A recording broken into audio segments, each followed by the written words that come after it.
Just wanted to make a quick follow-up video on a video I made recently about the COVID vaccine mandates that are coming from some different schools, universities, different agencies of all sorts, these vaccine mandates. And, as a priest, and I'm sure a number of other priests have gotten a number of phone calls and emails from concerned parents and students.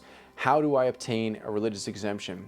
And I think some people have a misunderstanding that, religious exemption means that like the Catholic Church, like Catholic Church Incorporated, says you cannot get this. That's not what the Church's stance on a vaccine like the COVID vaccines that are available is.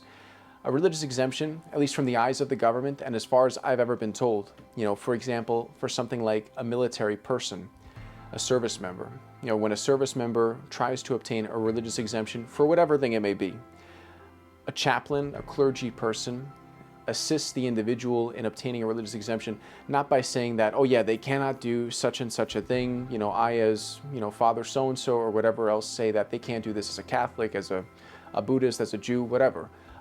That's not what a chaplain does, a clergy person does in assisting somebody to get a religious exemption. Basically, what a chaplain, a clergy person in the eyes of the government, as far as I've ever been told, in helping somebody obtain a religious exemption, all they can basically do is this, just attest that, hey, this is this individual's personal conviction of conscience. They're firm in that belief. They've held this belief for a significant period of time.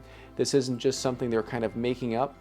This is really how they feel about this issue. This is really their conviction of conscience in this issue. If they were to act in a way contrary to that, they would be going against their conscience. That's basically, in a nutshell, as far as I've ever heard and been told, what a clergy person, a chaplain, a priest can do in assisting somebody to get a religious exemption. So, for some folks who've talked to me and spoken to me about how their own parish priest is very pro-vaccine and they're very vocal about that, first of all, that's probably not the best thing for any priest or clergy person to be doing, is to share their own personal beliefs and to push their personal beliefs on somebody else with something as sensitive as the COVID vaccine.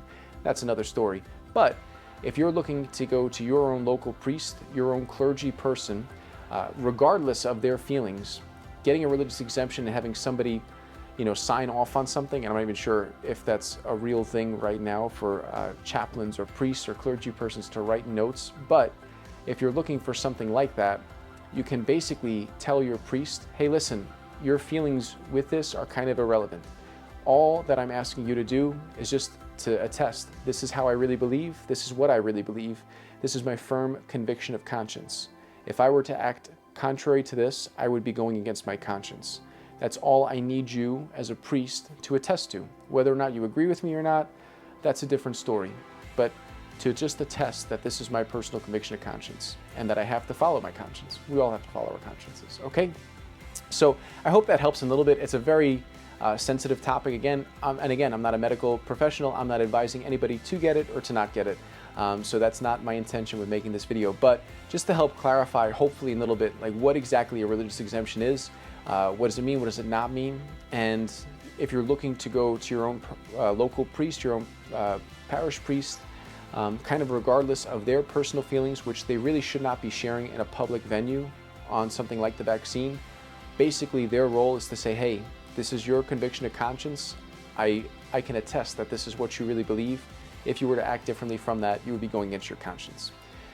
In a nutshell, I think that's the best way we can approach something like a religious exemption for the COVID vaccine mandates. Okay? Hope this helps. If you like my videos, please like, subscribe, leave a comment below, and God bless you.